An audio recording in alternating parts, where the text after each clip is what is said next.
하나님 말씀 보시겠습니다. 우리가 함께 나눈 하나님 말씀은 요한복음 16장 16절에서 24절까지 말씀입니다.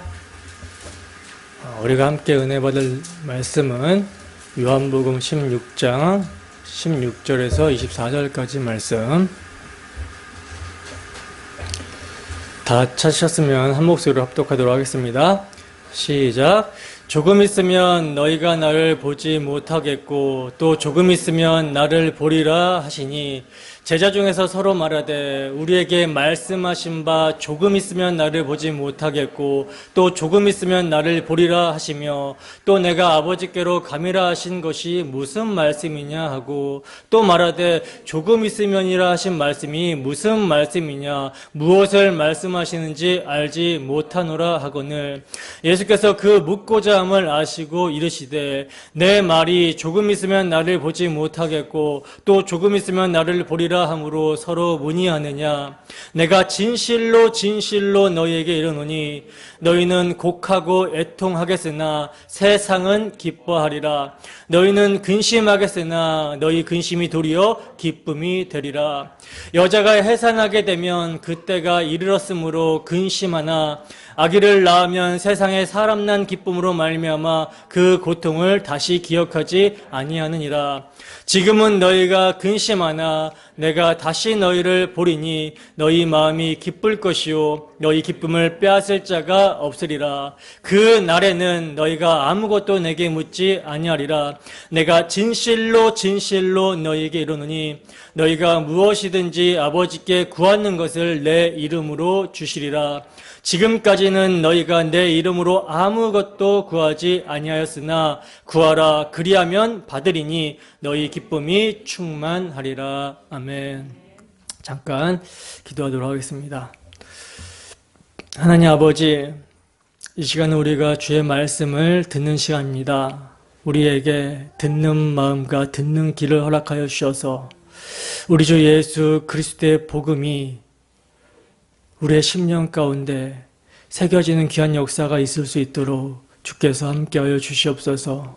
우리 주 예수 그리스도가 우리의 눈앞에 밝히 보여지는 시간 될 수 있도록 인도하여 주시옵소서. 이를 위하여 부족한 사람이 예수 그리스도의 핏부림을 의지하여 강단에 섰사오니 저의 자치는 십자가 뒤로 감춰주시고 저의 마음과 생각을 또한 저희 입술을 온전히 주관하여 주셔서 성령이 말하게 하심을 따라서 우리 주 예수 그리스도의 복음, 우리 주 예수 그리스도의 것과 예수 그리스도의 영광 십자가의 복음을 담대하게 선포하게 하시고 선포되는 말씀을 통해서 전하는 자나 듣는 자나 한 성령 안에 하나 되는 귀한 역사, 그리하여 주 예수 그리스도로 말미암아 하나님의 은혜만을 찬양하고 감격하고 감사하는 시간 될 수 있도록 인도하여 주시고 이 복음을 동력 삼아 세상 가운데 예수 그리스도를 증거하며 빛과 소금의 역할을 감당할 수 있는 우리의 심령 될 수 있도록 주께서 인도하여 주시옵소서. 감사드리며 거룩하신 예수님 이름으로 기도드립니다. 아멘. 애통과 근심이 기쁨이 되기를 구하라. 애통과 근심이 기쁨이 되기를 구하라 라는 제목으로 하나님 말씀 증거하도록 하겠습니다. 제가 강단에 이제 말씀을 전하기 위해서 설 때마다 늘 확신하고 의지하며 사모하는 성경 구절이 있어요. 이것은 이제 제가 경건에 힘쓰기 위하여 기도하고 또 여러분들을 위하여 기도하면서도 늘 간구하는 것인데 그게 뭐냐면 로마서 1장 16절 말씀입니다. 내가 복음을 부끄러워하지 아니하노니 이 복음은 모든 믿는 자들에게 구원을 주시는 하나님의 능력이 됨이라 하는 말씀이에요. 여기서 복음을 부끄러워하지 않는다라는 것은요. 바울 사도가 자주 표현하는 고건법이거든요. 고건법. 나는 복음을 자랑한다라는 말을 하기 위해서 강조하는 강조용법이에요. 복음을 자랑한다. 여러분, 왜 그리스도인들은 복음을 부끄러워하지 않고 자랑해야 하는 것입니까? 왜 복음을 자랑해야 되는 것이죠? 이 복음은 모든 믿는 자에게 구원을 주시는 하나님의 능력이 되기 때문이라는 거예요. 여러분, 복음이 모든 믿는 자들에게 구원을 주시는 하나님의 능력이 됨을 믿습니까? 여러분, 복음은 뭡니까? 복음은 말 그대로 가스펠, 기쁜 소식이에요. 유앙겔리온, 기쁜 소식입니다. 그 내용은 너희가 성경에서 영생을 얻는 줄 생각하고 성경을 연구하거니와 이 성경이 곧 내게 대하여 증언하는 것이니라 하신 예수님이 하나님의 아들이시며 그분이 메시아 그리스도 구원자다라는 것과 그 하나님의 아들 예수 그리스도께서 성경대로 우리의 죄를 위하여 죽으시고 장사 지낸 바 되셨다가 성경대로 다시 살아나셨다라고 하는 십자가의 죽으심과 부활이 복음의 내용이에요. 그러니까 여러분, 성경은요, 예수님이 누구신가? 그는 하나님의 아들이시며 영광의 주님이시며 그리스도시다. 그분이 왜 오셨는가?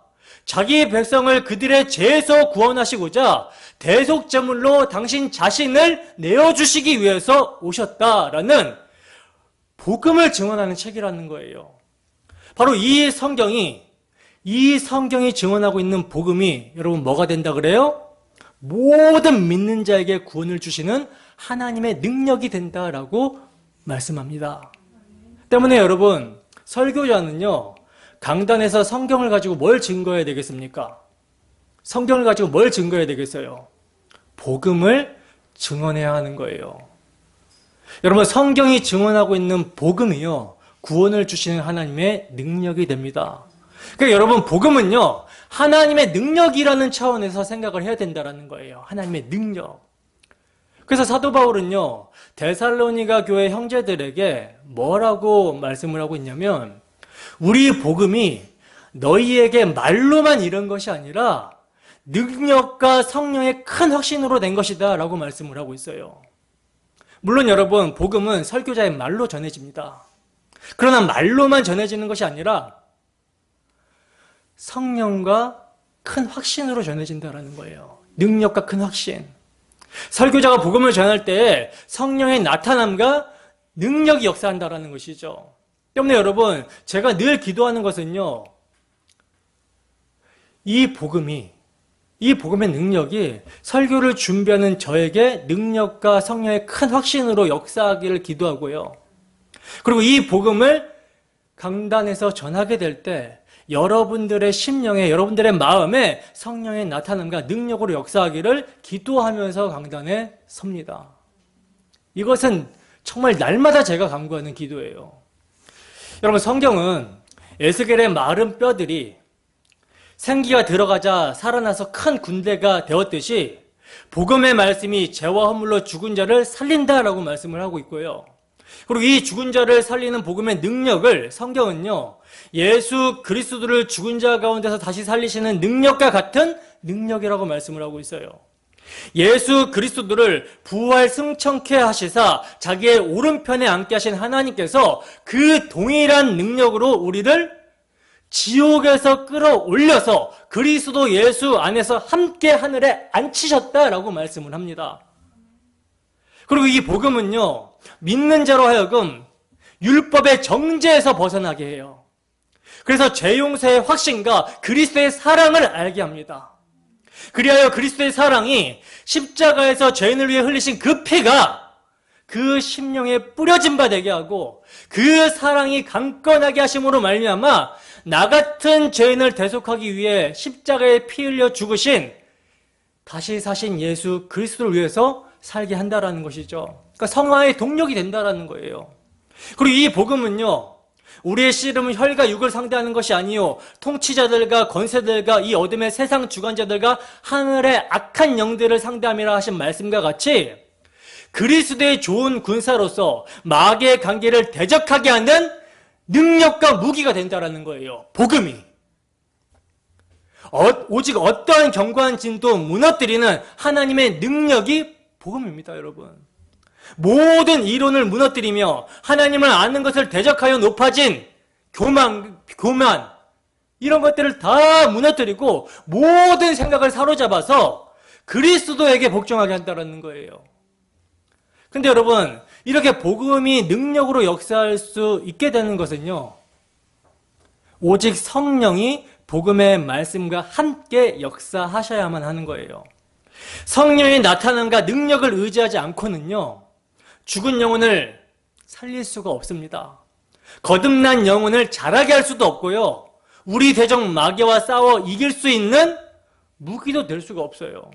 때문에 우리는요, 늘 성령의 충만함을 구해야 되는 것이며 복음의 말씀을 기억하는 삶을 살아야 되는 것입니다.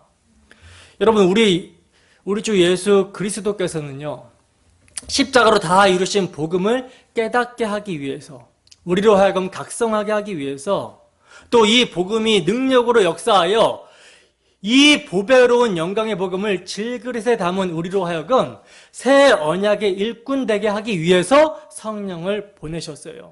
보혜사를 보내셨습니다. 때문에 그리스도인들의 모든 영역, 모든 사역은요, 모두가 다 성령의 사역이 되어야 되는 거예요. 교회로 모이는 예배도 성령으로 예배해야 되는 것이며, 우리가 하는 모든 기도와 간구도 항상 성령 안에서 기도해야만 하고, 전도도 말할 것도 없죠. 봉사도 성령으로 봉사하는 것이며, 그리스도인들의 일상 자체가 성령 안에서가 되어야 된다는 거예요. 근데 여러분, 성령은 우리 주 예수 그리스도의 것과 예수 그리스도의 영광을 증언하는 분이며, 모든 진리 되시는 우리 주 예수 그리스도께로 인도하시며, 죄와 의와 심판에 대하여 우리 주 예수 그리스도의 십자가를 기준으로 책망하는 분이다라고 성경이 증언하고 있죠. 때문에 여러분, 우리가 예배를 드릴 때는요, 정말 성령 안에서 우리가 예배를 한다면 우리 주 예수 그리스도와 그분의 영광인 십자가가 나타나야 되는 것이고요, 또 성령 안에서 모든 기도와 간구를 한다라는 것도요, 우리 주 예수 그리스도를 아는 일과 믿는 일에 장성한 분량으로 자라게 해달라는 것이 기도의 내용이 되는 거예요. 전도도요, 성령 안에서 전도한다라는 것은 우리 주 예수 그리스도와 그가 지신 십자가 외에는 전할 말이 없어야 되는 것입니다. 봉사도 마찬가지죠. 성령 안에서 봉사한다라는 것은요, 우리 주 예수 그리스도의 십자가 앞에 서서 그 십자가 앞에 선자들이 자기를 서로 부인하면서 서로 긍휼히 여기며 서로 나보다 남을 낮게 여기며 섬기는 모습이 되어야 되는 것이며, 그리스도인으로서 모든 일상은요, 주 예수로 자랑하고 그들의 삶에 살든지 죽든지 그리스도 예수가 존귀하게 드러나는 것이 목적이어야 된다는 거예요. 이것이 여러분, 복음이 말로만 이런 것이 아니라 오직 성령과 능력의 큰 확신으로 이르게 될 때 믿는 성도에게 나타나게 되는 모습입니다. 여러분, 우리의 심령에 복음이 어떻게 이루고 있습니까? 복음의 말씀이 성령의 나타남과 큰 확신으로 우리의 전인을 변화시키고 있습니까? 그리하여 우리 주 예수 그리스도의 십자가 대속의 피 흘리심을 의지하여 죄에서 자유함 가운데 기쁨으로 하나님의 통치, 하나님과 화목을 누리며 예배하는 자로 살고 있습니까?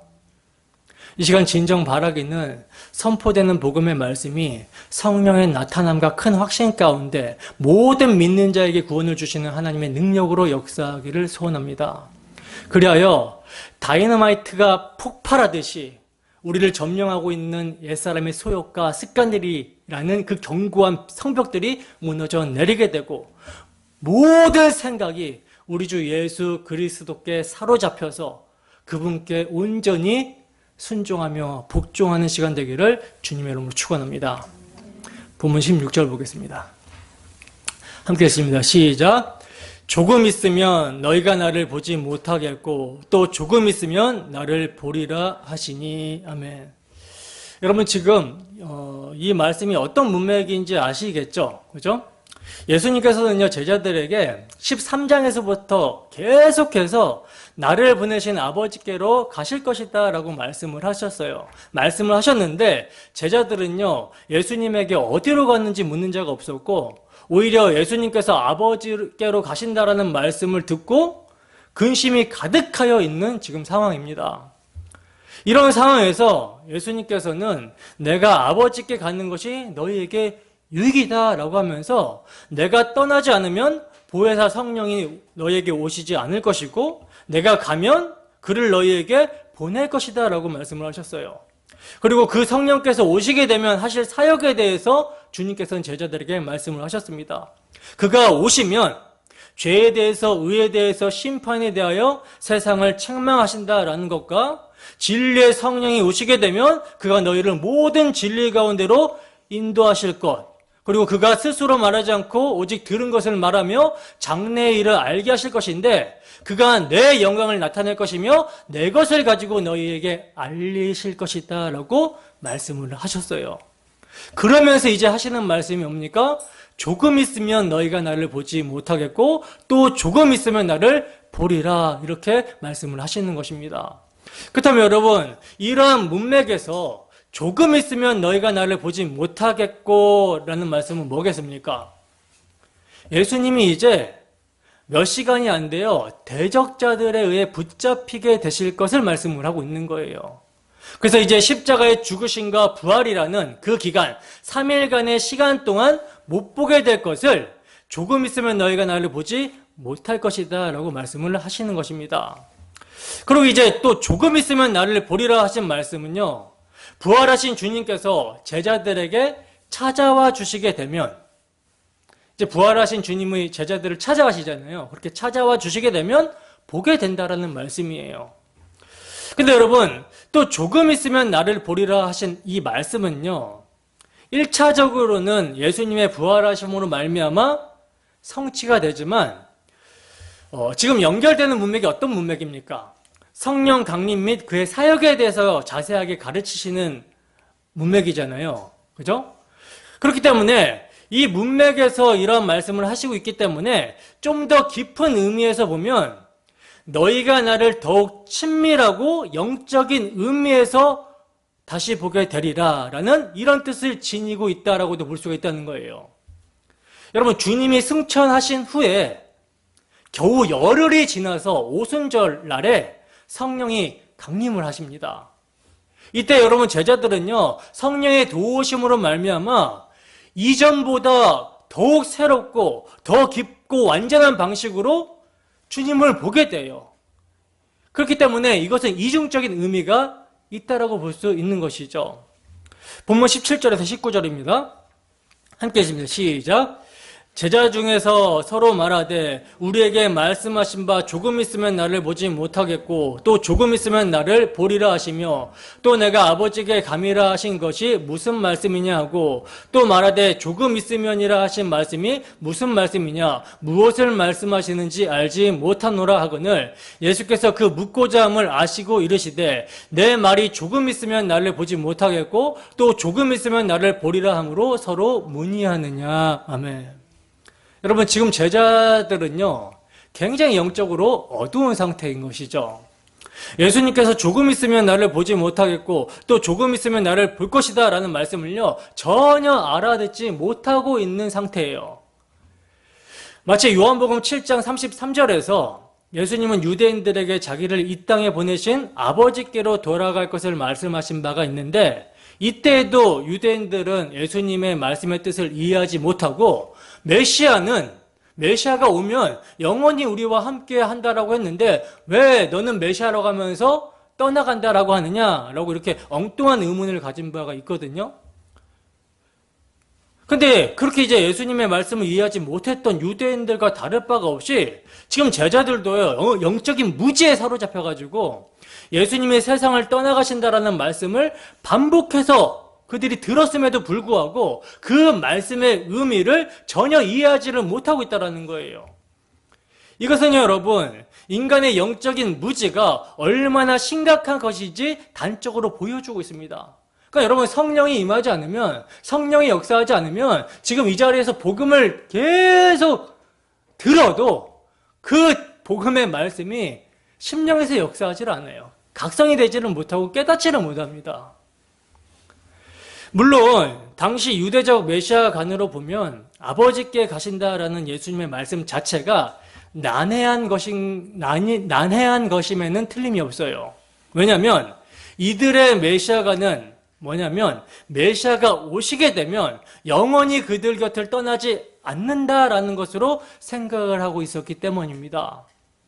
그러니까 그들의 메시아관과 상충이 되는 거죠. 분명히 메시아가 오면은 영원히 우리와 함께 한다라고 했는데 그 메시아가 떠나가신다? 아버지께로 가신다? 십자가에서 죽으신다? 이것을 이해할 수가 없는 거예요, 도무지. 에스겔서 37장 25절 봅니다. 함께 했습니다. 시작. 내가 내 종 야곱에게 준 땅, 곧 그의 조상들이 거주하던 땅에 그들이 거주하되 그들과 그의 자자손손이 영원히 거기에 거주할 것이요 내 종 다윗이 영원히 그들의 왕이 되리라. 아멘. 이 말씀은 지금 에스겔 선지자가 다윗 왕이 죽은 지 약 400년 정도가 지난 후에 지금 예언한 말씀이거든요. 근데 내 종 다윗이 영원히 그들의 왕이 되리라? 이거는 죽은 다윗이 살아나서 왕이 되는 것이 아니라 다윗의 후손으로 오실 메시아가 영원히 그들의 왕이 된다라는 의미예요. 그러니까 영원히 그들의 왕이 될 것을 성경은 이야기하고 있는데 왜 지금 예수님께서는 떠나가신다라고 하고 죽으신다라고 하시는가? 이해를 제자들이 못하는 것이죠. 이사야서 9장 6절에서 7절 말씀입니다. 함께 하겠습니다. 시작. 이는 한 아기가 우리에게 낳고 한 아들을 우리에게 주신 바 되었는데 그의 어깨에는 정사를 메었고 그의 이름은 기묘자라 모사라 전능하신 하나님이라 영존하시는 아버지라 평강의 왕이라 할 것임이라. 그 정사와 평강의 더함이 무궁하며 또 다윗의 왕자와 그의 나라에 군림하여 그 나라를 굳게 세우고 지금 이후로 영원히 정의와 공의로 그것을 보존하실 것이라. 만군의 여호와 열심히 이를 이루시리라. 아멘. 이렇게 여러분, 구약의 말씀에 근거하여 제자들은요 메시아관을 가지고 있었기 때문에 주님은 제자들에게 당신이 대제사장들과 서기관과 바리새인들에게 고난을 받고 죽임을 당하고 다시 살아나게 될 것을 계속해서 복음서에서 말씀을 하시고 가르치셨음에도 불구하고 이해를 못하고 있었던 거라는 거예요. 물론 여러분, 지금 우리가 읽은 이사야서의 예언에는요 한 아들을 이스라엘에게 주시는데 그 아들로 세워진 나라가 영원토록 보존이 될 것이라고 말씀을 하고 있습니다. 그러나 제자들이 오해하고 있는 것이 뭐냐면 여기서 말하는 영원을요 세상 나라의 영원으로 이해를 한 거예요. 세상 나라, 그러니까 세상에서 다윗의 무너진 장막을 일으켜서 영원히 왕노로 타시는 그런 메시아로 이방 나라의 압제 가운데 있는 이스라엘을 구원하셔서 강력한 리더십으로 통치하시고 다스리는 군사적, 경제적, 정치적인 메시아로 예수님을 오해하고 있었다라는 것이죠. 때문에 메시아로 오시는 분이 죽는다? 이것은 이들이 상상할 수 없었던 거예요. 그러니까 지금 제자들은요 하나님께서 그 조상 다윗의 왕위를 그에게 주시리니 영원히 야곱의 집의 왕노로 하실 것이며 라고 한 영광만 알고 있을 뿐 여호와께서 그로 상함을 받게 하시기를 원하사 질고를 당하게 하셨은즉 그 영혼을 속건제물로 드리기에 이르면 그가 그 씨를 보게 되며 라고 한 메시아의 고난에 대해서는 전혀 모르고 있었던 것입니다. 왜 모르고 있었을까요? 유대인들은 성경을 달달달 외우고 있거든요. 이걸 몰랐을까요, 과연? 아니죠. 성령이 오시기 전이기 때문에 제자들이 죄가 무엇인지를 몰라요. 그래서 성경이 분명하게 말씀을 하고 있음에도 불구하고 그것을 달달달 외우고 읽고 있음에도 불구하고 자기 욕심으로 성경을 보기 때문에 메시아의 고난에 대해서 모르는 것입니다. 여러분 오늘날도 마찬가지예요. 십자가에 저주받아 죽으신 그리스도 예수가 복음이 되려면 우리에게 기쁜 소식이 되려면 영광의 소망이 되려면 자신의 죄의 비참함을 알아야 되는 것입니다. 왜 그리스도께서 십자가에 죽으셔야 됐는지 그 의미를 각성해야 된다는 거예요. 그렇지 않고 성경을 보게 되면 성경은 귀에 걸면 귀걸이, 코에 걸면 코걸이, 잡탕의 말씀이 되는 거예요. 말씀을 혼잡하게 해버린다는 것이죠. 이렇게 되면 안 된다는 거예요. 그러므로 이렇게 예수님의 말씀을 이해하지 못한 제자들은요 서로 예수님께서 말씀하신 의미가 무엇인지를 물어봅니다. 도대체 조금 있으면 나를 보지 못하고 또 조금 있으면 보게 된다는 의미가 무엇인가? 아버지께로 가신다라는 말씀의 의미가 무엇인가? 도무지 모르겠다. 예수님의 말씀에 당황해하면서 서로 질문하고 묻고 있는 것이죠. 그러자 이제 주님은요, 제자들이 그 묻고자 함을 아시고 그 의미를 그들에게 말씀을 해주십니다. 본문 20절입니다. 함께 읽습니다. 시작. 내가 진실로 진실로 너희에게 이르노니 너희는 곡하고 애통하겠으나 세상은 기뻐하리라. 너희는 근심하겠으나 너희 근심이 도리어 기쁨이 되리라. 아멘. 자, 보시면 주님은 내가 진실로 진실로 너희에게 이르노니 라고 말씀을 하시면서 너희는 곡하고 애통하겠으나 세상은 기뻐하리라. 너희는 근심하겠으나 너희 근심이 도리어 기쁨이 되리라 하고 이렇게 말씀을 하시는데 주님은 지금 제자들이 그를 보지 못하였다가 그를 다시 보게 되는 결과를 말씀해 주고 있는 거거든요. 이 말씀은요, 사도들에게 직접 적용이 되는 것이고 더 넓게는 모든 그리스도인들에게 적용을 시켜볼 수 있는데 예수님은요, 당신이 아버지께로 가신다라는 것을 듣고 근심하고 있는 제자들에게 너희는 곡하고 애통하리니 라고 말씀하시면서 주님께서 십자가에 달려 죽으심으로 말미암아 제자들이 먼저 곡을 하고 애통하게 될 것을 알려주시고 있는 거예요. 그리고 주님의 죽으심은 세상이 겉으로 보기에 자신이 승리를 거두고 주님이 참패를 당한 것으로 생각하고 기뻐하게 될 것이기 때문에 제자들의 슬픔과 근심은 더욱 깊어지게 될 것이라는 말씀을 하시는 것입니다. 그러나 잠시 후 제자들의 슬픔과 근심은 뭘로 바뀌게 된다? 기쁨으로 바뀌게 될 것이다 라고 말씀을 하시죠. 여러분, 예수님의 이 말씀은요, 훌륭하게 성취가 됩니다. 마가복음 16장 10절입니다. 자, 함께 했습니다. 시작. 마리아가 가서 예수와 함께하던 사람들이 슬퍼하며 울고 있는 중에 이 일을 알림해. 아멘. 보시면 우리 주님께서 무덤에서 승리를 거두신 소식을 지금 전하려고 막달라 마리아가 사도들에게 왔을 때요, 그녀가 그들이 슬퍼하며 울고 있는 모습을 보고 있는 장면이에요. 그리고 여러분, 그리스도께서 부활하셔가지고 엠마오로 내려가고 있는 제자들을 찾아가십니다.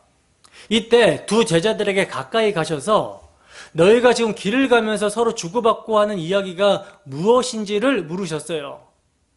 성경은요, 이때 제자들의 표정에 대해서 말씀을 해주고 있는데 두 사람이 슬픈 빛을 띠고 머물러 섰다라고 말씀을 해주고 있습니다. 슬픈 빛을 띄었다. 나는 이 사람이 메시아라고 생각했는데, 나는 이 사람이 이스라엘을 회복시킬 자라고 생각했는데 그가 십자가에 못 박혀 죽으셨다. 그러니 다 끝났다. 절망이다. 라는 이런 의미의 슬픔이에요. 그리고 제자들은 또 그 십자가 앞에서 어떤 모습을 보였습니까? 3년 동안 따라다녔던 사랑하는 그 자신들의 스승을 배신을 했죠. 십자가 앞에서 다 도망갔잖아요. 때문에 이런 복합적인 감정으로 제자들은 슬퍼하고 있었어요. 이렇게 주님의 사랑하는 제자들은요, 예수님의 죽으심으로 말미암아 깊은 슬픔에 빠져 있었다라는 것입니다. 그러나 제자들이 그러한 슬픔에 빠져 있을 때 원수들은요, 즐거워합니다. 예수님의 죽으심을 기뻐하고 있었어요. 이제 이것을 성령의 감동으로 시편을 기록했던 다윗은요, 이렇게 그 예언적 탄식을 하고 있습니다. 시편 39편 19절 말씀 함께 읽어보겠습니다. 시작. 부당하게 나의 원수된 자가 나로 말미암아 기뻐하지 못하게 하시며 까닭 없이 나를 미워하는 자들이 서로 눈짓하지 못하게 하소서. 다윗은요, 십자가 앞에서 대적들이 즐거워하는 모습을 성령 안에서 미리 바라보면서 이렇게 탄식적인 예언을 하고 있는 것입니다.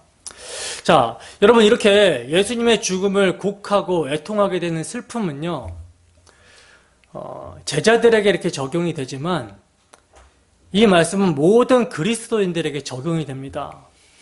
성령이 임하게 되면 성령이 임하게 되면, 그래서 은총과 강구하는 심령이 부어지게 되면 어떤 모습이 나타난다라고 성경이 증거하고 있죠? 그들이 그 찌른 바 그를 바라보고 그를 위하여 애통하기를 독자를 위하여 애통하듯 하며 그를 위하여 통곡하기를 장자를 잃어버리고 통곡하게 되듯이 그렇게 통곡하게 된다라고 성경은 말씀을 하고 있어요. 그가 찔림은 우리의 허물 때문이요 그가 상함은 우리의 죄악 때문이라. 그가 징계를 받음으로 우리는 평화를 누리고 그가 채찍에 맞음으로 우리가 나음을 받았도다. 우리는 다 양 같아서 그릇 행하여 각기 제 길로 갔거늘 여호와께서는 우리의 모든 죄악을 그에게 담당시키셨도다. 그러니까 예수님의 십자가를 바라보면서 십자가 지신 예수 그리스도를 바라보며 내가 영광의 주님을 몰라보고 그 주님을 죽였구나, 그 주님을 찔렀구나 라고 하는 마음을 찢는 애통함이 임하게 된다는 거예요. 여러분, 우리에게 이러한 슬픔이 있습니까? 이러한 곡하고 애통함이 있습니까?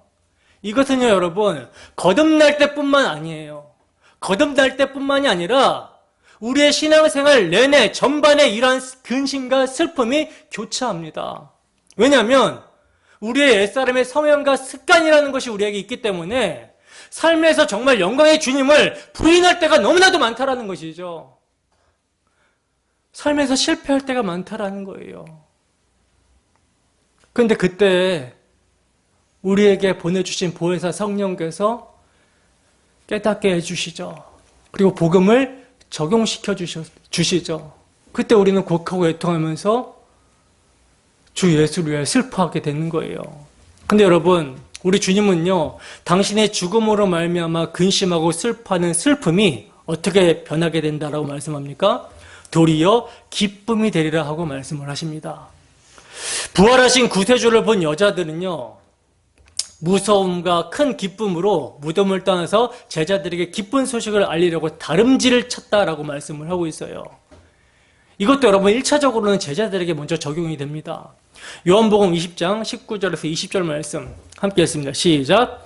이날 곧 안식 후 첫날 저녁 때에 제자들이 유대인들을 두려워하여 모인 곳의 문들을 닫았더니 예수께서 오사 가운데 서서 이르시되 너희에게 평강이 있을지어다. 이 말씀을 하시고 손과 옆구리를 보이시니 제자들이 주를 보고 기뻐하더라. 아멘. 자, 보시면 제자들은 아직 두려워하여 모인 곳에 문을 닫아두고 있었는데 그때 누가 나타나십니까? 부활하신 예수님께서 나타나시죠. 그래서 이제 나타나셔서 제자들에게 너희에게 평강이 있을지어다 라고 하시면서 당신의 상처난 손과 옆구리를 보여주셨어요. 그러자 제자들이 주님임을 알고 기뻐했다라고 말씀합니다. 그러므로 제자들의 근심이 바뀌어서 뭐가 됐어요? 기쁨이 된 거예요.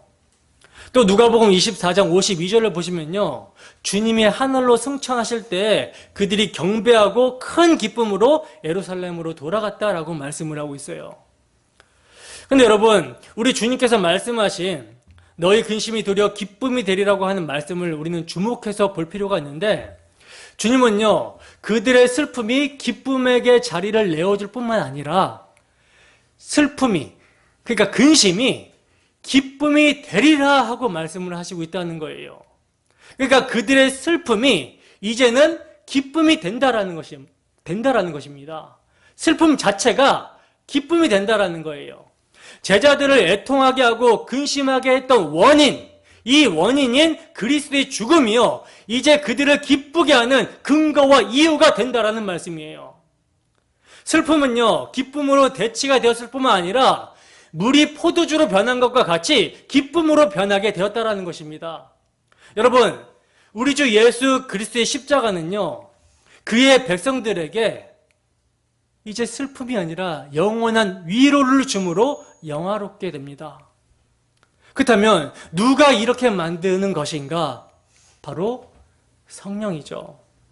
성령께서는 오셔서 그리스도의 십자가의 죽음을 모든 믿는 자에게 구원을 주시는 하나님의 능력으로 각성케 하시고 해석을 해주시기 때문에 이제 우리는 내게는 우리 주 예수 그리스도의 십자가 외에 자랑할 것이 없다라는 그 고백을 하게 된다는 거예요. 그 기쁨이 있게 된다는 것입니다. 여러분, 우리가 정말 성령에 의해서 십자가 지신 예수 그리스도 앞에 서게 되면, 그 예수 그리스도가 우리의 눈앞에 밝히 보여지게 되면 그 앞에서 우리의 죄를 깨닫고 애통하게 됩니다. 슬퍼하게 되죠. 그러나 그 슬픔은 잠시고 곧 그 슬픔이 뭐로 바뀌어요? 야, 나 같은 죄인을 위해서, 나같이 연약한 자를 붙잡기 위해서 그리스도께서 우리의 과거, 현재, 미래의 모든 죄를 해결해 주셨구나. 감사하다. 기쁘다라는 이 기쁨으로 바뀌게 되는 거예요. 그리스도께서 이루신 의를 붙들고 의지하게 된다라는 거죠. 뭐가 그렇게 해주신다라고요? 성령이. 본문 21절에서 22절입니다. 함께 읽습니다. 시작. 여자가 해산하게 되면 그때가 이르렀으므로 근심하나 아기를 낳으면 세상에 사람 난 기쁨으로 말미암아 그 고통을 다시 기억하지 아니하느니라. 지금은 너희가 근심하나 내가 다시 너희를 보리니 너희 마음이 기쁠 것이요 너희 기쁨을 빼앗을 자가 없으리라. 자, 보시면 주님께서는 이제 앞에 구절의 의미를요 비유로 반복해서 지금 메시지를 주고 있는 거거든요. 여자가 아이를 낳을 때는요 아이 낳는 고통으로 인해서 얼마나 아프게 될까 이런 고통으로 인해서 근심을 하게 되지만 아이를 낳은 후에는요 그러한 고통과 근심은 다 잊어버리게 되고 다만 아이를 낳은 기쁨만 남게 된다라는 거예요. 마찬가지로 예수님이 제자들을 떠나 아버지께로 가심으로 그들이 근심을 하게 되지만 예수님이 아버지께로 가심은 십자가의 죽음과 부활과 승천은 이것은 빼앗기지 않는 하늘의 기쁨을 제자들을 위해서, 제자들에게 주시기 위해서 지금 하시는 일이라는 거예요. 사역이라는 거예요. 그렇기 때문에 너희들이 그 기쁨을 알게 되면 근심과 환난 속에서도 기쁨과 평안을 누릴 수 있게 된다라는 말씀입니다. 여러분, 예수님께서 십자가의 피로 이루신 구원의 기쁨은요 그 누구도 빼앗을 수 없는 기쁨이에요. 그래서 주님은 지금은 너희가 근심하나 내가 다시 너희를 보리니 너희 마음이 기쁠 것이요 너희 기쁨을 빼앗을 자가 없느니라 하시는 것입니다. 여러분, 여기서도 이 말씀의 1차적인 성취는요 제자들이에요. 그래서 누가복음 24장 41절에 의하면 그들이 너무 기쁨으로 오히려 믿지 못하고 기이하게 여겼다라고 말씀을 하고 있거든요. 그러니까 성취가 여기서 되지만 이것을 모든 그리스도인에게 적용하자면 성령이 임하게 되면요 우리 주 예수 그리스도의 십자가로 말미암는 구원의 즐거움, 구원의 기쁨이 영원하게 될 것을 알게 된다라는 거예요.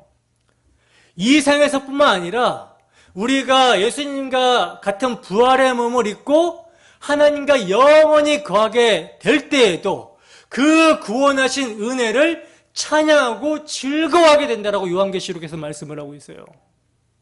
영원히 즐거워하게 되는 그 기쁨, 그것이 구속하여 주신 구원의 기쁨이라는 거죠. 이것이 성령이 임하게 되면 우리가 누리게 되는 거예요.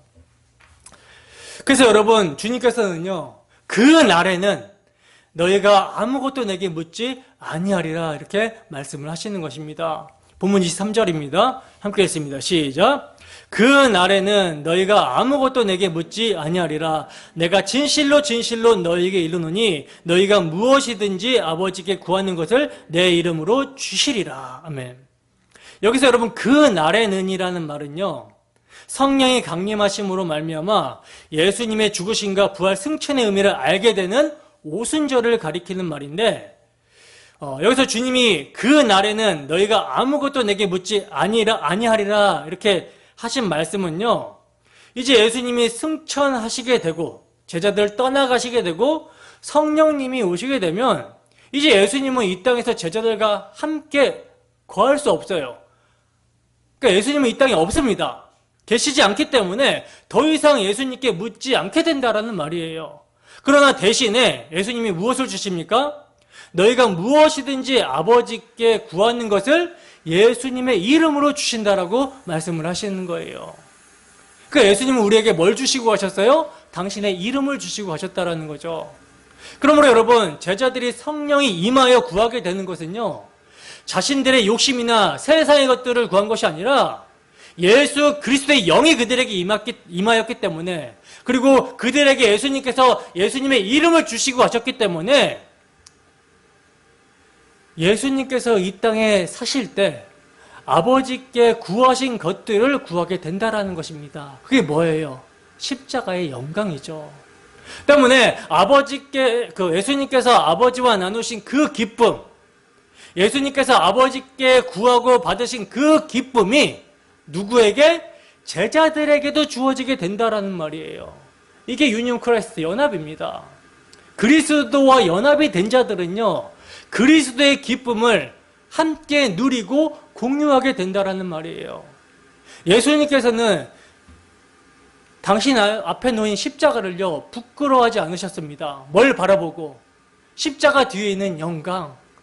아버지의 뜻이 성취가 되게 되면 창세전에 택하신 자들이 아버지께로 돌아오게 되는 그 열매를 바라보면서 십자가의 부끄러움을 참아서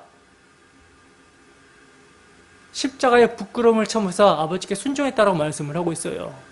이것을 기뻐했다라고 말씀을 하고 있습니다.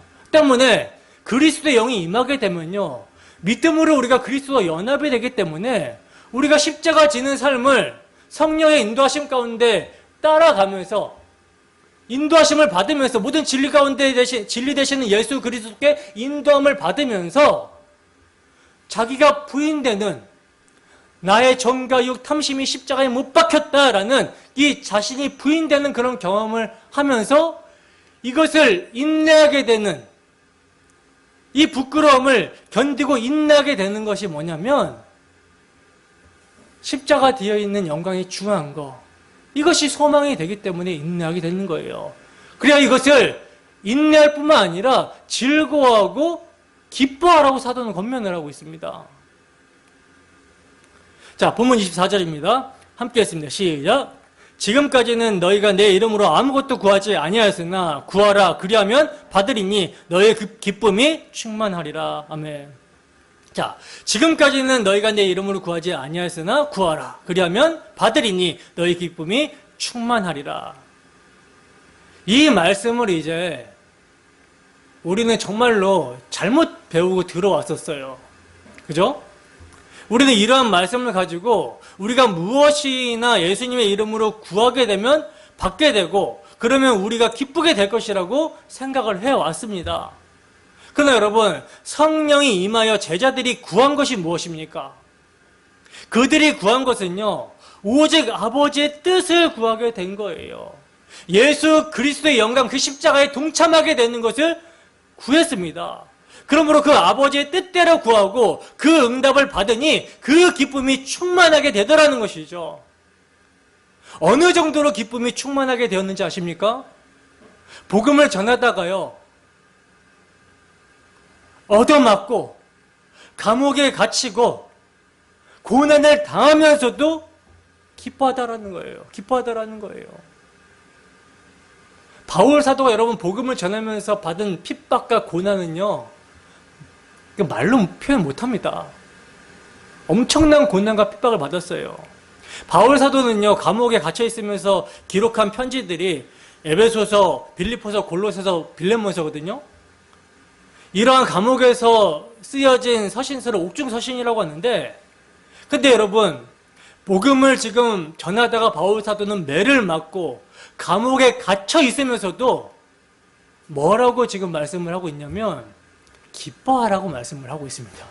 기뻐하라고. 빌립보서 4장 4절 말씀을 보시면 주 안에서 항상 기뻐하라, 내가 다시 말하노니 기뻐하라, 이렇게 말씀을 하고 있어요. 무슨 기쁨입니까? 세상으로부터 오는 기쁨은 아니겠죠. 누구에게로부터 오는 기쁨이에요? 주 예수 그리스도께로부터 오는 기쁨입니다. 주 예수 그리스도와 연합이 되어 그분의 영광에 동참하는 기쁨이에요. 고린도후서 12장 9절에서 10절 말씀입니다. 함께 했습니다. 시작. 나에게 이르시기를 내 은혜가 내게 족하도다. 이는 내 능력이 약한 데서 온전하여 짐이라 하신지라.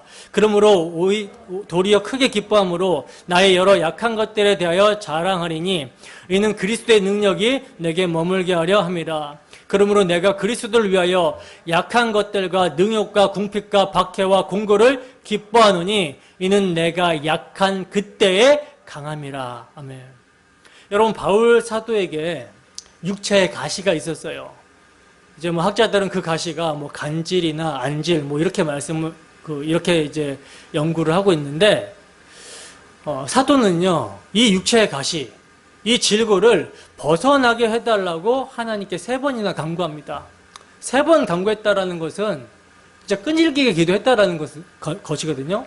근데 사도가 응답을 받아요. 이 기도의 응답을 받았는데 그 기도의 응답이 뭐냐면 내 은혜가 내게 족하다라는 거예요.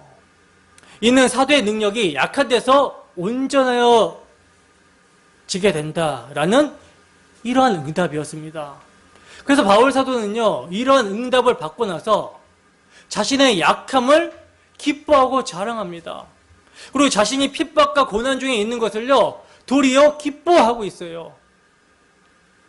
그러면 이제 우리 자신에게 여러분 질문해봐야 됩니다. 우리 자신에게 물어야 됩니다.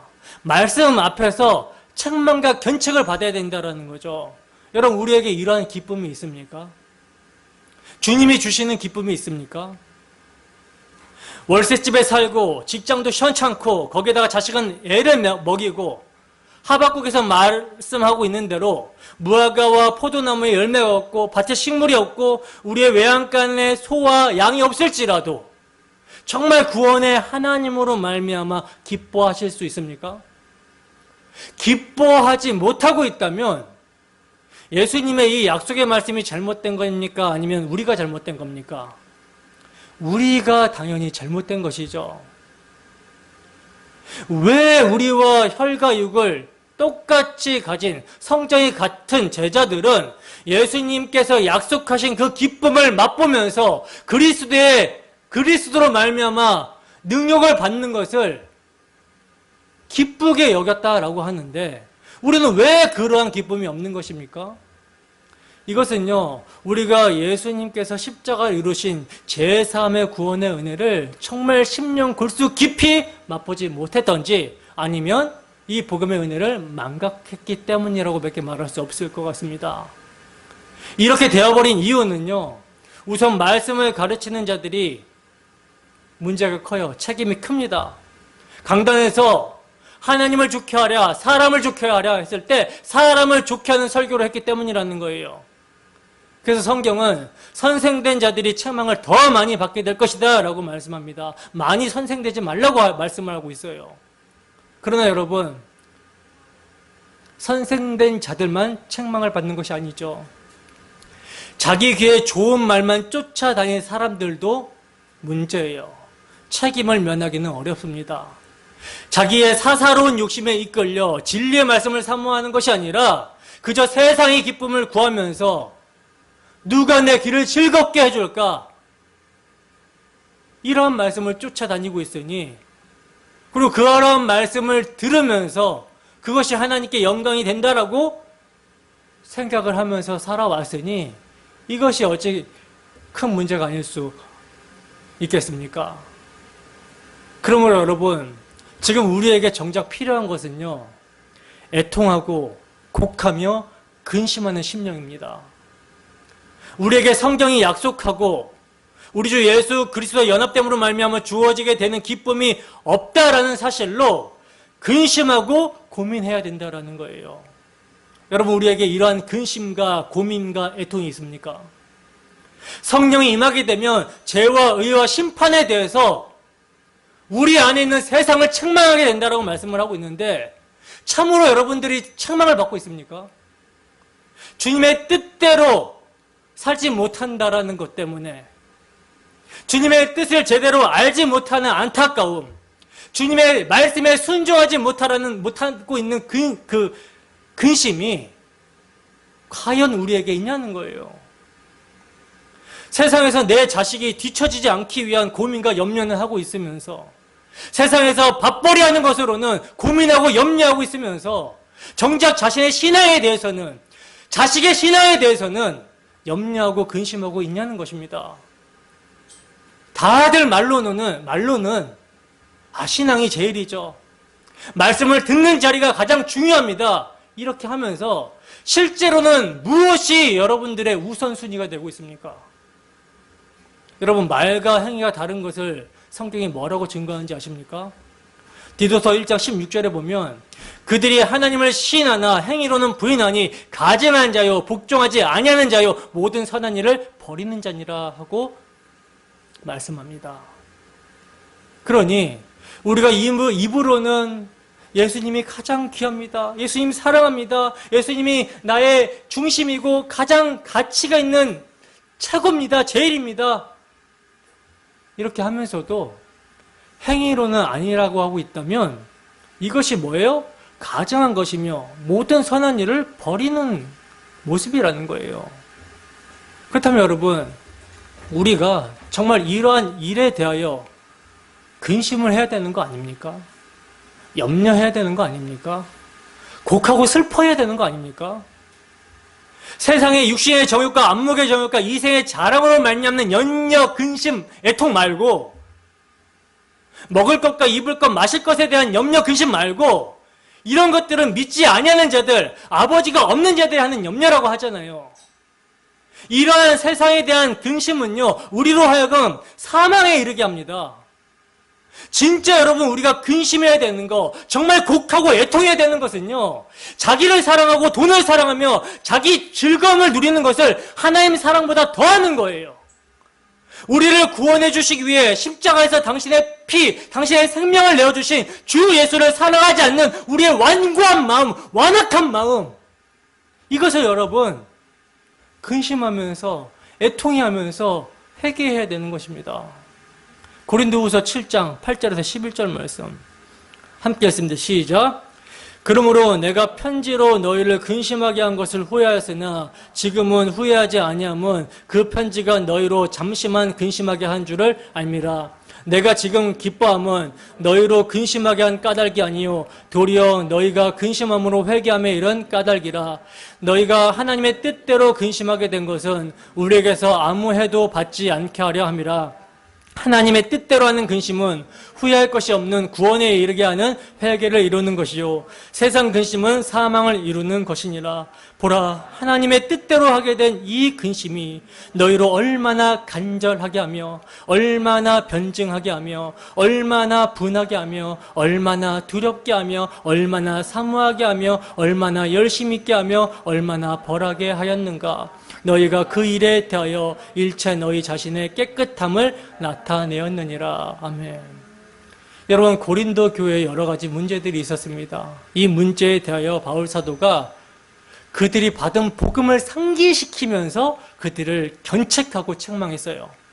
그런데 이것이 그들에게 근심이 되었으나 그러나 하나님의 뜻대로 하는 근심은요, 오히려 회개를 나타내고 그들이 열심히 주를 섬기게 되더라는 것입니다. 그러므로 오늘 우리가 근심하고 있는 내용이 여러분 무엇입니까? 세상의 근심과 염려와 걱정이라는 것은요, 결국 사망에 이르게 하는 근심이라고 말씀을 하고 있어요. 그러나 하나님의 뜻대로 하는 근심은 후회할 것이 없는 구원에 이르게 하는 회개를 불러일으킵니다. 그렇다면 지금 우리는 과연 무엇을 위한 근심을 하고 있습니까? 하나님의 뜻대로 하는 근심입니까? 아니면 세상의 것들로 근심하고 있습니까? 솔직히 우리의 근심은 주로 세상의 것들에 대한 근심이 아닙니까? 그러나 여러분, 이러한 우리의 모습이 말씀의 책망을 받아야 되고요, 이러한 우리의 모습으로 말미암아 근심하고 애통해야 되는 것입니다. 에스겔서 9장 1절에서 6절 말씀입니다. 함께 읽습니다. 시작. 또 그가 큰 소리로 내 귀에 외쳐 이르되 이 성읍을 관할하는 자들이 각기 죽이는 무기를 손에 들고 나오게 하라. 하시더라. 내가 보니 6사람이 북향한 윗문 길로부터 오는데 각 사람의 손에 죽이는 무기를 잡았고 그 중에 한 사람은 가는 베옷을 입고 허리에 서기관의 먹그릇을 찼더라. 그들이 들어와서 놋 제단 곁에 서더라. 그룹이 머물러 있던 이스라엘 하나님의 영광이 성전 문지방에 이르더니 여호와께서 그 가는 베옷을 입고 서기관의 먹그릇을 찬 사람을 불러 여호와께서 이르시되 너는 예루살렘 성읍 중에 순행하여 그 가운데서 행하는 모든 가증한 일로 말미암아 탄식하며 우는 자의 이마에 표를 그리라 하시고 그들에 대하여 내 귀에 이르시되 너희는 그를 따라 성읍 중에 다니며 불쌍히 여기지 말며 긍휼을 베푸지 말고 쳐서 늙은 자와 젊은 자와 처녀와 어린이와 여자를 다 죽이되 이마에 표 있는 자에게는 가까이 하지 말라. 내 성소에서 시작할지니라 하시매 그들이 성전 앞에 있는 늙은 자로부터 시작하더라. 아멘. 자, 예루살렘은 하나님께서 택하신 곳입니다. 지금으로 말하면 교회라고 할 수 있어요. 근데 여러분, 하나님의 심판이 어떻게 시행됩니까? 예루살렘 성읍 안에 일어나는 모든 가증한 일로 말미암아 탄식하는 자의 이마에 표를 하라 하시고 심판이 시행되고 있는 거예요. 그러니까 이마에 표가 있는 자는 예루살렘에 있는 온갖 가증한 일로 말미암아, 이게 우상 숭배거든요. 기복주의, 신비주의 여러 가지, 우리 주 예수 그리스도를 바라보지 않고 그 예수 그리스도를 붙잡지 않고 하는 모든 것들이 가증한 행위예요. 그 가증한 행위로 말미암아 탄식하고 애통하는 자는 이마에 표가 잉쳐진 자입니다. 이마에 표가 없는 사람, 즉 예루살렘의 성읍에 일어나는 가증한 일에 대하여 탄식하고 우는 자만 제외하고 나머지는요, 남녀노소 할 것 없이 다 심판을 당하게 된다는 거예요. 근데 그러한 심판이 어디에서 시작이 되냐면 성전에서부터, 교회에서부터 시작이 됩니다. 베드로후서 2장 6절에서 8절 말씀입니다. 함께 읽습니다. 시작. 소돔과 고모라 성을 멸망하기로 정하여 죄가 되게 하사 후세에 경건하지 아니할 자들에게 본을 삼으셨으며 무법한 자들의 음란한 행실로 말미암아 고통당하는 의로운 롯을 건지셨으니 이는 이 의인이 그들 중에 거하여 날마다 저 불법의 행실을 보고 들음으로 그 의로운 심령이 상함이라. 아멘. 보시면 여러분, 소돔과 고모라 성에 롯이 비록 살았지만 그 성읍에서 일어난 일로 말미암아 뭐가 상했대요? 롯의 의로운 심령이 상하였다라고 말씀을 하고 있어요. 여러분, 우리가 사는 시대, 오늘날 우리가 사는 시대는요, 에스겔이 살던 시대와 소돔과 고모라의 시대와 다를 바가 없습니다. 오히려 더 악해요. 이러한 세상에서 여러분, 우리는 어떠한 근심이 있습니까? 더 소돔과 고모라의 풍요를 누리지 못하는 근심이 있다면 이것은 사망에 이르게 하는 근심입니다. 근데 문제는 뭐냐면 우리 모두가 소돔과 고모라를 좋아한다라는 거예요. 소돔과 고모라가 주는 것이란 뭡니까? 이 세상의 풍요와 세상이 줄 수 있는 편의와 즐거움이죠. 사람이 살기 좋은 거, 사람 중심, 이런 거예요. 그래서 성경은요, 소돔과 고모라 성이 마치 하나님의 동상과 같고 애굽과 같더라, 이렇게 기록을 하고 있습니다. 그런데 여러분, 아브라함이 살았던 땅은 소돔과 고모라에 비하면 어떻다 그래요? 너무나 척박한 땅이었다라고 그러죠. 여러분, 오늘 우리는요, 소돔과 고모라의 성 한가운데에 살고 있습니다. 저나 여러분이나 이러한 세상에 살아가고 있다는 거예요. 그렇다면 이 세상에서 일어나는 가증한 일들, 하나님을 두려워하지 않는 일들, 하나님보다 세상을 사랑하고 돈을 사랑하고 쾌락을 더 사랑하는 이런 세상을 보면서, 이 세상에서 죄악이 가득하게 된 것을 보면서, 아니 예수님을 믿는다고 하면서도 자기중심적인 사고와 세상에 대한 탐심으로 행동하고 있는 나 자신을 보면서 여러분, 어떠한 모습이 우리에게 있어야 되겠습니까? 마땅히 애통하는 모습, 근심하는 모습이 있어야 되는 것이 마땅한 것이죠. 여러분, 우리는요, 말씀의 책망을 받아야 됩니다. 말씀의 책망을 통하여 우리가 이제 하나님의 뜻대로 근심하는 자가 되어야 된다는 거예요. 이것이 바로 성령께서 말씀을 사용하실 때 일어나게 되는 역사입니다. 우리의 심령 가운데 일어나는 역사예요. 성령이 아니고서는 안 되는 일입니다.